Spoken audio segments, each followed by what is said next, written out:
First of all, let me call up our host tonight, Julianne Welby from Fordham. Can you come on up first?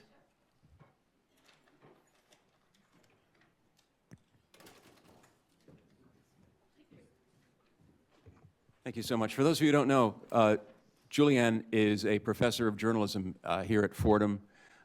She's spent a long time in public radio. Your mic is on. Why don't you tell us about it?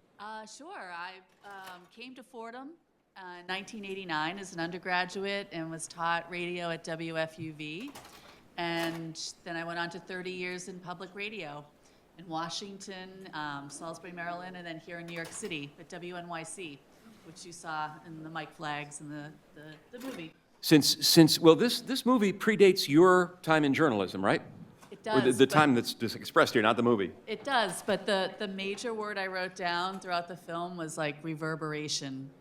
Everything about this movie reverberated into me covering New York City in the 90s, in the 2000s, in the past few years.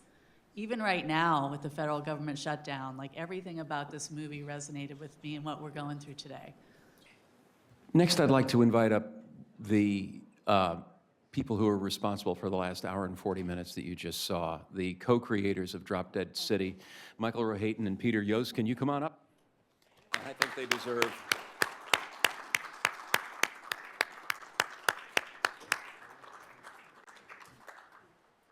Have a seat, turn your mics on. We're very fortunate to have them here. Let me ask you, Michael, first off, this is the first time I've had the chance to say, is it Rohatyn or Rohatyn? Turn your mic on. Thank you, radio person. Well, my father would say Rohatyn, and I say Rohatyn. It's it's one of those stories. It's a great story. You say tomato, I say Rohatyn. Okay. He said Rohatyn. So in this context, we should say Rohatyn. And first of all, Peter, you're a professional filmmaker. How did you guys get this whole thing started? Yeah, well, Michael is actually a great filmmaker as well, and if you want to blame somebody, probably blame him even more than me. Okay, What wow. you just saw, but no, it was a complete collaboration from start to finish, and How do you know each other? we know each other just kind of socially through our kids, actually, originally, and have been friends for a long, long time. And it came out, we were talking about our various childhoods. I grew up in Buffalo. Michael did not. He grew up in the city. And he just started telling some stories that struck me as amazing. And then he had conversations with his partner at home. And it just kind of came out organically that this story somehow had never been told. It's kind of been skipped over because the 70s, a lot has been done, written about it, a lot of films, a lot of cultural pieces, but they sort of are downstream from the fiscal crisis, essentially. And there was even a Rick Burns kind of 10 or 12-hour-long series of the history of New York, and I think they did all of 15 seconds on this. It's just like, and the economy went to hell, and then there was a blackout, and then there was Son of Sam, and there's all this cultural curve. Nobody really, for better or worse, went in the weeds to look at why and how what happened. And nobody wants to do a story about numbers anyway, right? Correct. Yeah. And we won't again. Yeah, okay. So two of the fellows who really understood the numbers in real time, if you will, are with us as well. And I'm very proud again to introduce them. George Arst and Mike Eisgrau. George was the city editor of the New York Post beginning in 1968, as we said earlier. And Mike Eisgrau, whom I've known forever, covered, the funeral of Robert F. Kennedy Jr., the funeral of Martin Luther King, and you covered this crisis. Well, I covered this crisis, Steve, but I want to talk, if you give me a minute or so. That's why you're here. Tell you a little bit how people Put the mic in front of him. Yeah. Is your mic on? okay. I want to tell you a little bit and put it in perspective. It's not working. Just turn it on, He Peter. had no experience with microphones. I know from this mic stuff. Okay. Good. I want to tell you a little bit of background about radio news. And Rich Lamb knows this as well as I do.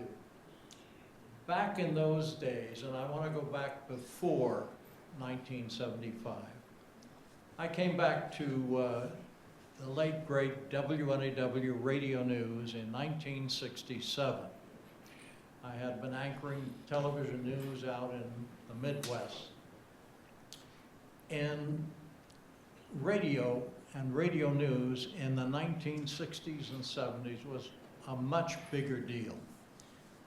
If you looked at some of the news conferences in the documentary, you saw an awful lot of microphones put up there. I even think I saw my hand in one of those. WNAW Radio News, for an independent station, when I got there in 1967, had a 28-person news department. You can barely have some guy on the radio, and a lot of the kids don't know what radio is, but barely have some guy on the radio doing headlines in the morning. We had a news director, assistant news director, we had editors, we had assignment people, we had reporters like myself. And now, WCBS, as Rich can tell you, we had the 2 all-news stations that have been around for many years. WINS started in 1965, CBS started shortly afterwards, and CBS is gone. Terrible thing, as Rich can tell you, it was a very great loss for the city. But radio reporters are different than print reporters, and they were, and they have been. Any one shift that I was on, I could bounce from a triple homicide to a city hall news conference to a parade. So we really could not take the time to go in depth. As you know, when I would do a 1-minute piece for a 5-minute newscast, I'd get yelled at because it was too long. Yeah. And because of that, I can give you some vignettes of what happened from 67 through 75 and beyond. Mike, I'm going to interrupt you here for a second, because before you get to those vignettes, I want to hear from the guy just to your right, George Arst, because, George, you were in the driver's seat, just as Mike was in 1975 when all this went down. And I'd just be curious, you have the 2 filmmakers sitting to your right. From your memory, how accurate was this, a portrayal of what went down? It was certainly compact, because, it seemed to drag on forever. I remember as a kid. But this is the first time I've ever seen it in such absorbable form. I thought it did very well in giving you the feeling of what it was like on city streets, and the chaos in government of what was going on. Having said that, I would say that poor A.B. gets blamed for all this stuff, when actually this stuff was going on for years before A.B.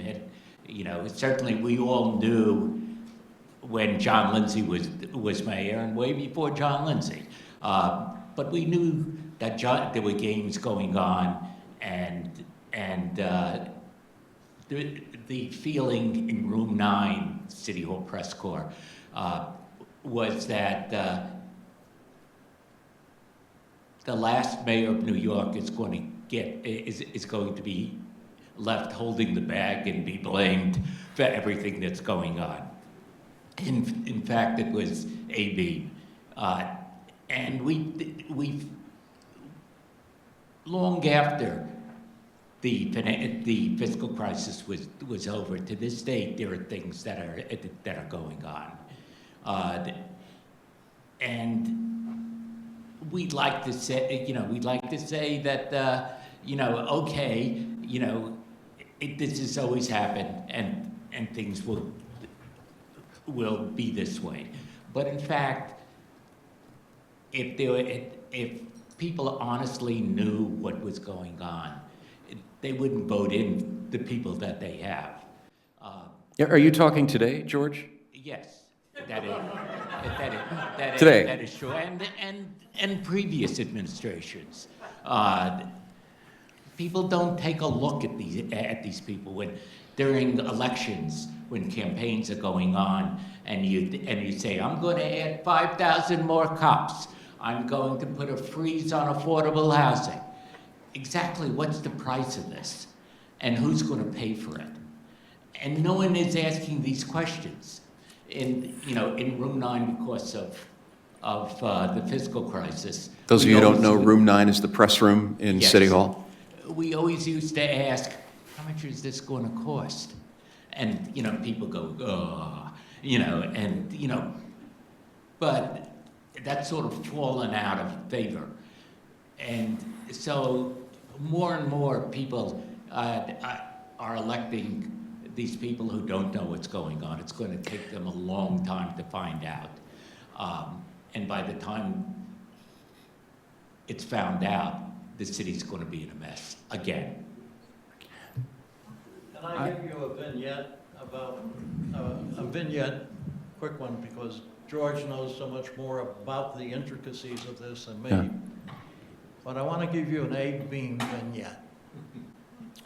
You saw at the beginning of this documentary, Abe Beam being sworn in January 1st, New Year's Day, big crowd at City Hall.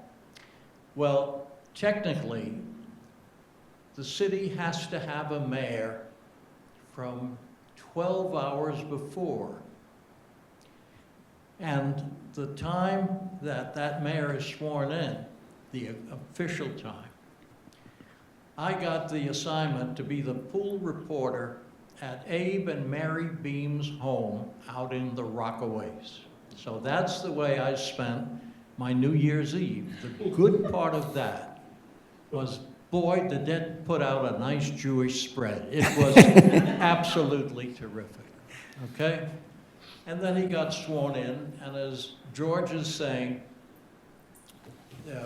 Beam, fairly or unfairly, got the blame. When he left office, from what I understand, he had a $200 million surplus. But that's not the only thing. I was covering a story up in Harlem after the mayor left office. And I'm coming down, driving a WNAW news unit down Lexington Avenue. And I get to Lexington and 79th Street. And it's rush hour. And there's a small man standing on the corner trying to wave down a cab. And nobody would stop for him. And then I realized, and I pulled the news unit over, and I said, "Good morning, Mr. Mayor. Let me take you to your office in Rockefeller Center." How soon people forget. I I got on a bus, and Beam was standing there, and I said, Mr. Mayor, what are you doing on the bus? And he said, riding to my job. And I said, that's great, Mr. Mayor. Don't you want to sit anywhere? He said, no one would get up to give me a seat. Beam was elected with the slogan, Beam knows the buck.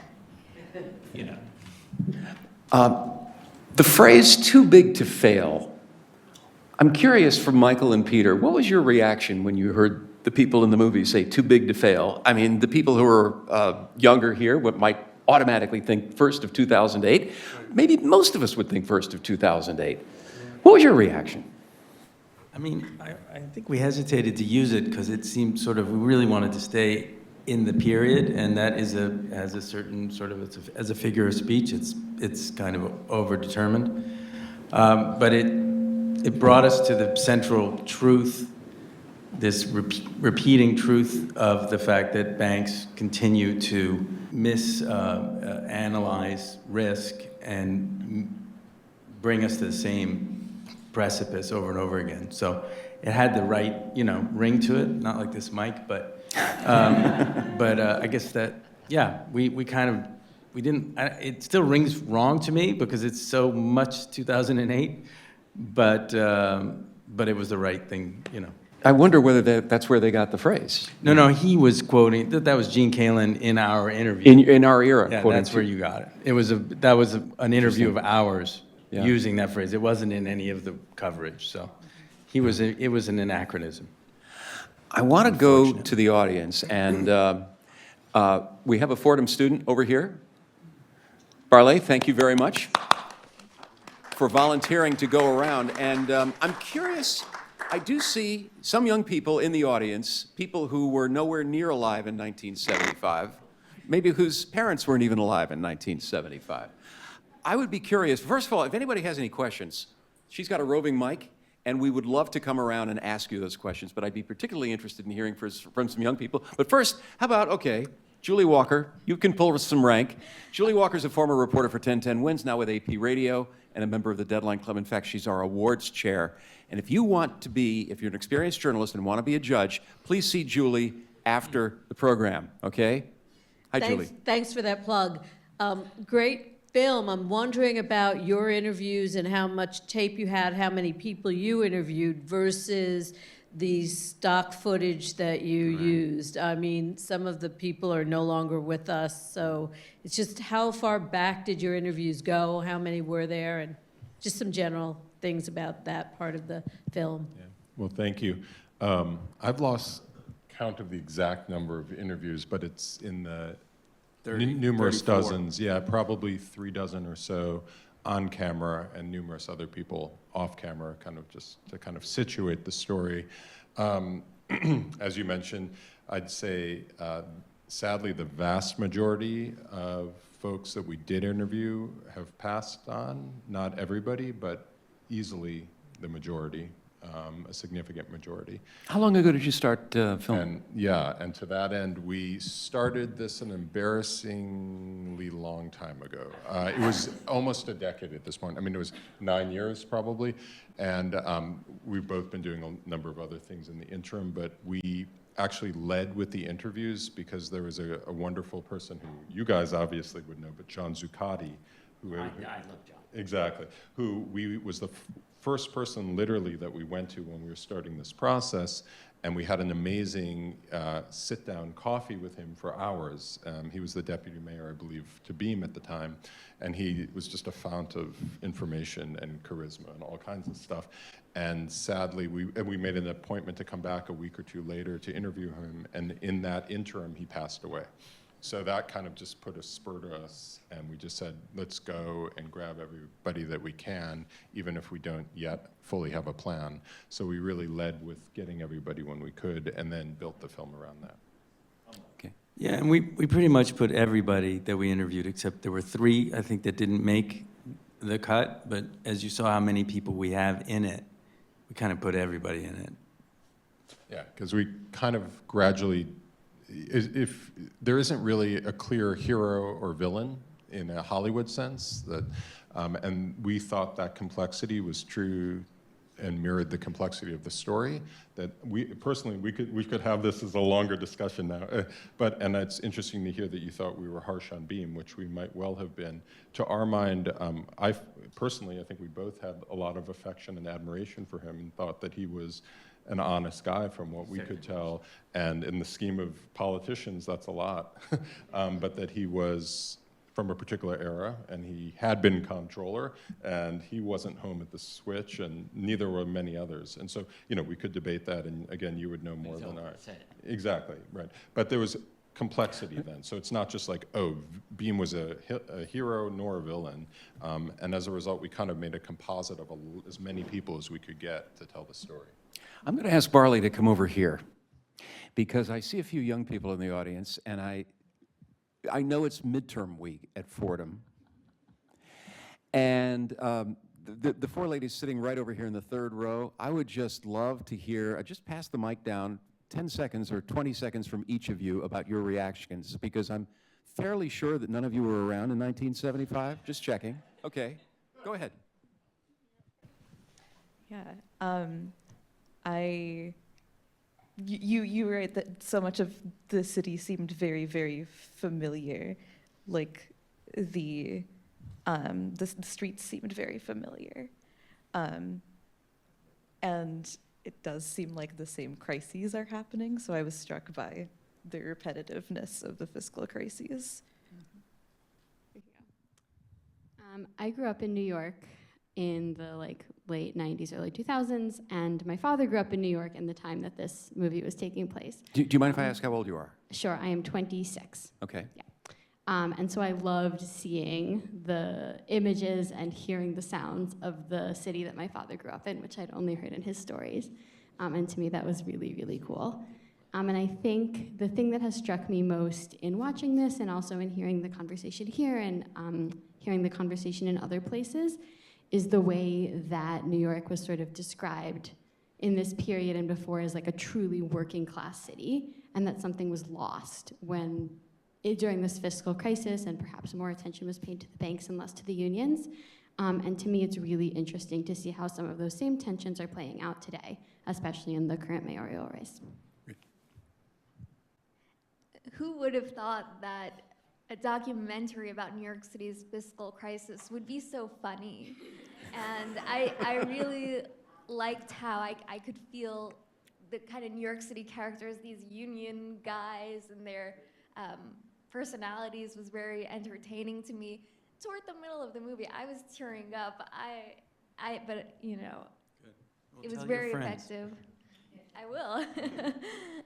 And something I found very moving was the idea of the vision of the utopian city, and what happens to that vision. It's very moving. She did tell one friend. I came here because she texted me. So thank you for that. But I was especially struck by the existence of a New York City middle class that doesn't really exist anymore. As someone who grew up here my entire life, I think the most moving part of the film was the blonde woman who was the wife of the police officer who was being interviewed after he had just gotten laid off. He had dedicated, I think, 6 or 7 years to the force and then had suddenly, without warning, really gotten laid off. And she was talking about how, you know, the unemployment benefit at the time was $95, and that won't help us. And then it had a shot of their house, and it was a nice place. I don't know what borough it was in, but they were clearly a one-income family. She was talking about how I don't know where he's gonna get a new job, and she was surrounded by the children, and it was very clear that she wasn't looking for a job for herself. But just the fact that that sort of family could exist in New York City, and I'm sure that those families do exist in New York City, but they're much rarer. And just seeing, you know, they're homeowners, presumably. They're a single-income household, at least 2 kids. And they're this sort of, this thing that it doesn't really exist anymore for us growing up now. You know, the idea of home ownership is this sort of pipe dream that, you know, none of us are ever going to experience unless we somehow come into a boatload of money. But the idea that her husband could have such a, you know, working class job being a cop. He didn't need higher education or anything like that. But seeing that be possible and then suddenly ripped away is very interesting, because we are growing up already having that ripped away from us, and seeing that existing and seeing that happen sort of in real time was moving, but also sort of made me angry that we never probably will get to experience that. Quick answer from each of you, and you can answer as you pass the mic back down. Very quick. Had you ever heard of the 1975 fiscal crisis before you saw this movie? Yes, I took a class in high school on the history of New York City in the 1980s. So it started with lessons about the 75 fiscal crisis. Okay. Next. Yes, I'd heard of it too. I went to Hunter College, and there were always activists talking about free CUNY, and I learned about how CUNY used to be free, and then what happened. Yes, but only in the context of other things, like the public school calendar. Yes, but only in name. I didn't know anything about it. So Okay. thanks to hear that I am here. Great. Thank you. Thank you, ladies. Appreciate it. We have a question over here, but I'd like to ask the panel, just any of you. Jay Golden seemed kind of central to me as I was watching this in I don't know, pulling the trigger. He was the first guy to basically say the emperor has no clothes. Am I wrong about that? And the second part is, if he had not done that, would someone eventually have had to? Yes, it was already, investigations into city finances were already going on. Jay had a chance to say that all these papers were missing. They were thrown into the closet and unaccounted for. In fact, when they both were taken against the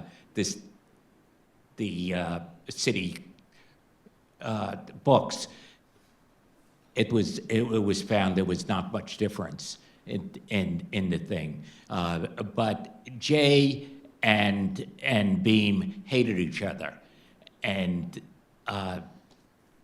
there was this huge age difference, but Jay obviously was interested in running for mayor, and Beam was very much against that.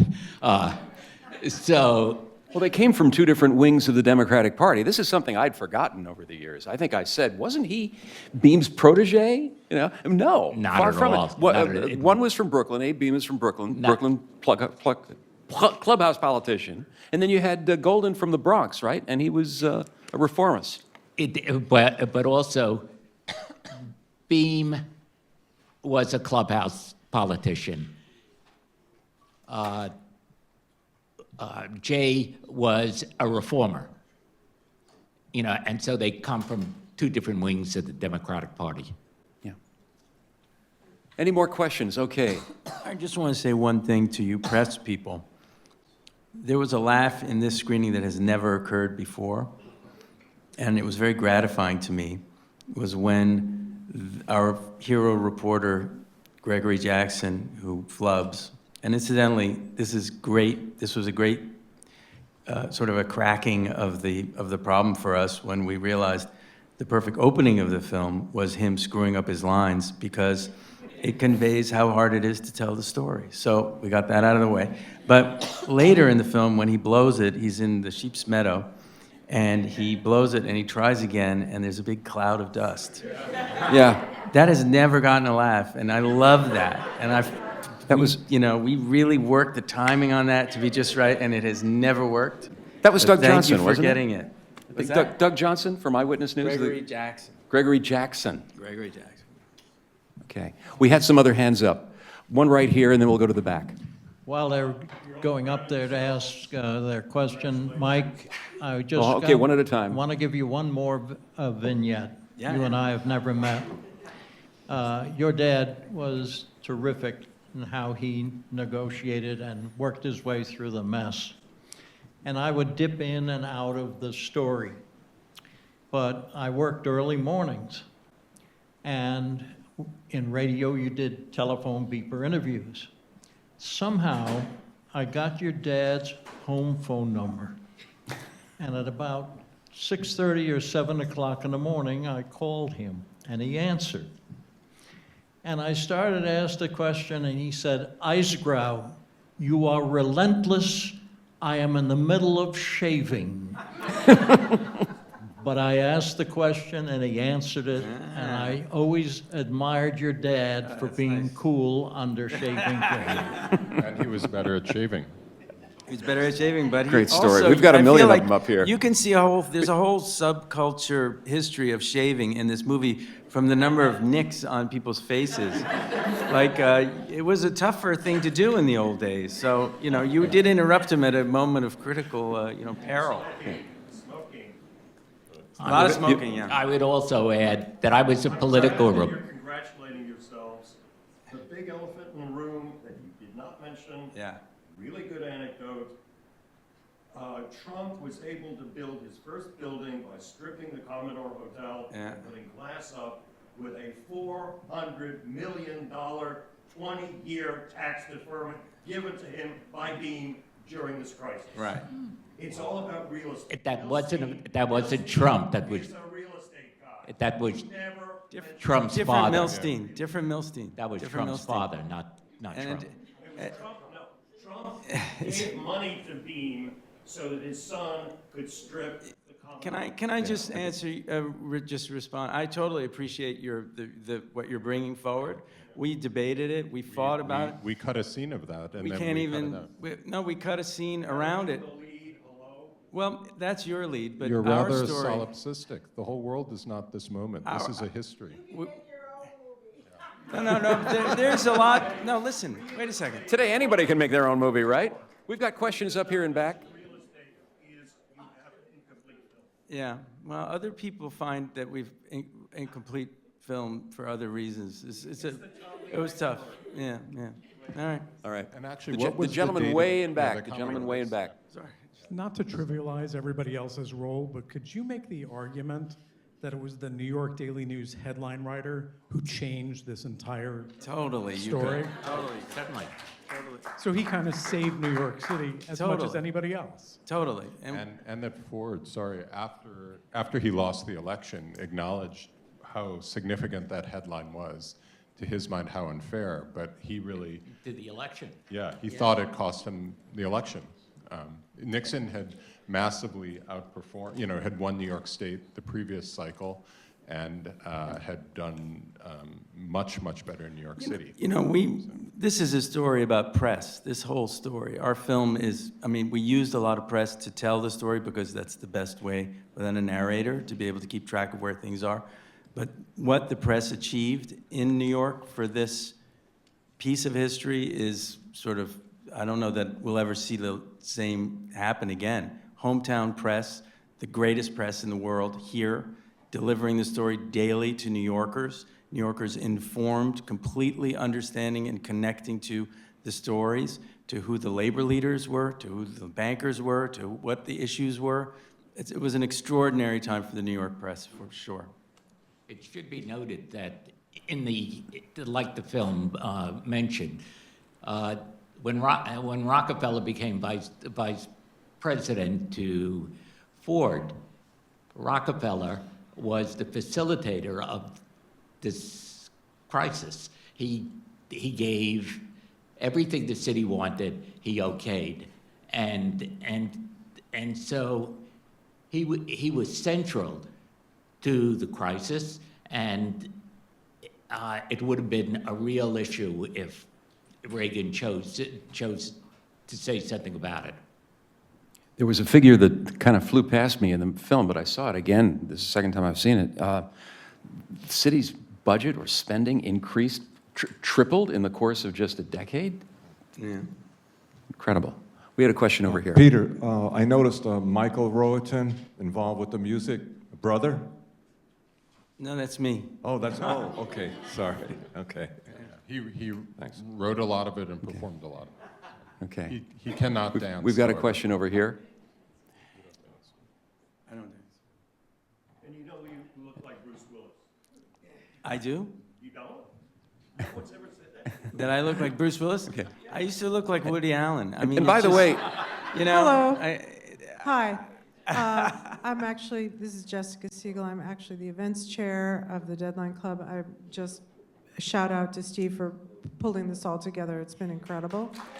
thank Okay, you. seriously. Thank you.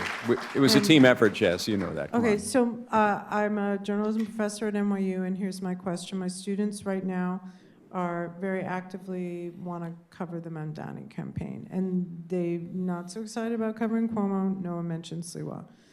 And I keep hammering to them, you have to look at the numbers. How is this rent freeze and the affordability going to happen? For Julie or anyone else on the panel, do you have suggestions or recommendations for young reporters about how they can bring balanced coverage today to the kind of reporting that you just said New York journalists did in the 70s that really changed how the crisis unfolded? I'm not seeing that now. Want me to ask? Hit it. Oh. don't have the ultimate answer, but I know I'm a journalism professor as well. I was in class today with somebody in the room here, hi Margot, or yesterday. I like to preach, are you going to be an activist or a journalist? And I know journalist is a big tent, and there's many great kinds of journalism. But I also like to think that when you feel that gut instinct about something that repulses you, confuses you, go toward it. You know, if you're only running toward what is your comfort zone, who you believe in, what you believe in, that to me is not the journalism I'm looking toward or that I think the world needs. We need fact seekers and truth seekers and spectrums of opinion. The thing is, something has changed in the air today in the coverage of the mayoral campaign compared to the kind of scrappiness we just saw in this documentary. Well, I'd say we saw that very definitively in before the first Trump administration. How much of the press not cover the rise of Donald Trump or take him seriously. And I could say I was in a newsroom that did not seriously enough take Donald Trump's first candidacy. So it was a lesson. When you feel very strongly that you don't want to cover something, maybe you should. It's a fuller story, it's a better story. It's just what I believe and what I try to impart to my students. I'm intrigued by what you said about journalists or your students. You're challenging them. Do you want to be an activist or do you want to be a journalist? Are you finding a lot of them come in maybe leaning more towards the activist side? They think of journalists as crusaders, and there's that fine line between crusading and being an activist. And there's a middle ground too. The tent is large. I think what we talk most about is like what makes this journalism. We talked yesterday about what's a trusted source or not. And I'm not there to tell you this is absolutely trusted and this is not. But what are your guideposts? Like, what are your standards to know when somebody's seeking the truth or fact or just pushing an agenda?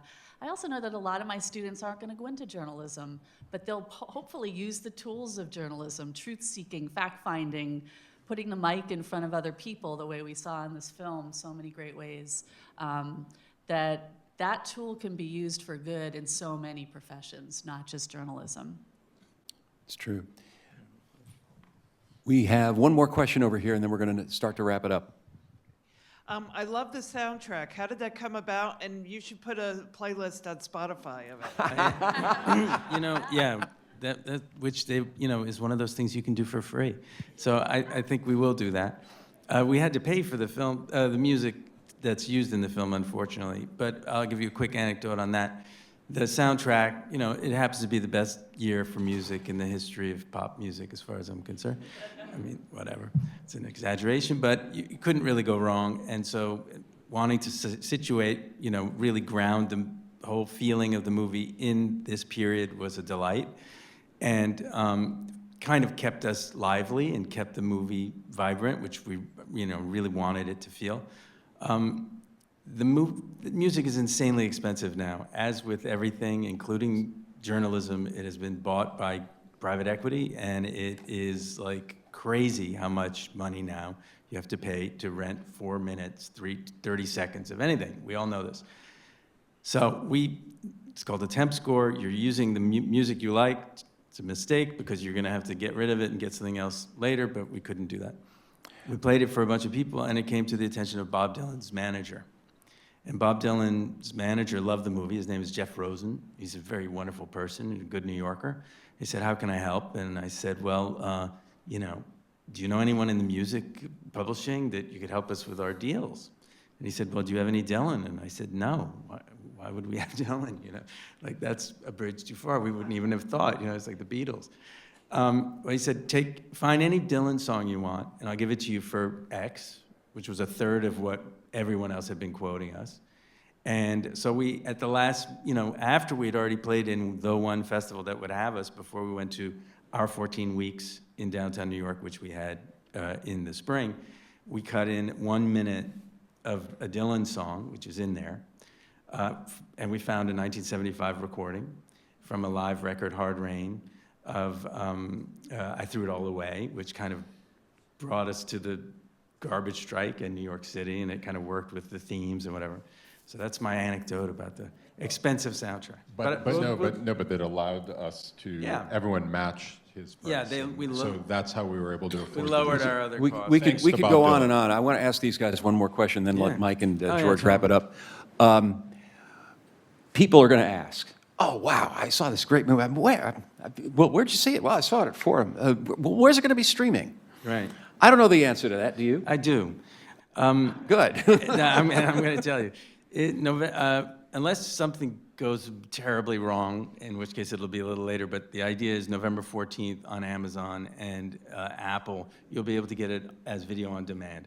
We don't have a distributor, so this is wonderful for us. This is exactly who we would like to have see the film, these 4 people. And you don't know the Wella Balsam television commercial, and they'll tell 2 friends. Maybe somebody else does. Okay. Anyway, that's Mike's got his hand up. We're going to be wrapping it up in just a minute. Mike? You got time for one more vignette, then Yeah. I'll shut up. Shoot. Yes. Shoot. Has to do with Al Shanker. Love it. You know, Al led not 1 but 2 strikes, 75, but way back in 1967, when I came to WNAW News. I had come from anchoring television, as I mentioned, in Elkhart and South Bend, Indiana. That's Notre Dame country. And I talked to Al Shanker at that time, and I interviewed him. And I said, "Where did you get this idea for the strike?" And he said, "I got it from a teacher in South Bend, Indiana." And I said, "What are you talking about?" He said there was a man named Thomas Bull, who was a special ed teacher. He led one of the first union strikes in the country. And I talked with him, said Al, and he gave me so much information and guidance that I was able to apply it to the 2 giant teacher strikes that hit New York. And I couldn't believe it because I had covered Tom Bull in South Bend, Indiana. Born in the Midwest. That's it. I'm done. I think, I'm afraid we're going to be hanging around here. Okay, one quick question, the last question. When you were putting together, like describing Albert Shanker to an audience that maybe did not know him, and how powerful in his imprint on the teachers in the country, did you ever consider the clip from the Woody Allen movie where they quote, you know, that Albert Shanker got a nuclear warhead and blew up the world? We did, yeah. And we cut it into the film. We cut everything into the film, and then we took most of it out. But yeah. Which Woody Allen film was that in, That's for in reference? Sleeper. Sleeper? It's in Sleeper, and Woody Allen wakes up in the future after an apocalyptic war, and he asks what happened, and the doctors say, a man named Albert Shanker got hold of a nuclear bomb. and we tried to use it, but... That's a great note on which to end this. I want to thank our panelists, Julian Welby, Michael Rohait, and Peter Yost, George Arst, and Mike Eisgrau. Thank you all for coming. Hail Fordham. DeadlineClub.org. Thank you. Please, DeadlineClub.org. If you're an experienced journalist, we could use you as a judge. Thank you for It's doing an that. hour 40. Oh, You had a lot to say. It's so interesting to hear behind the curtain. I like your line for your students. It's perfect. I mean, about are you going to be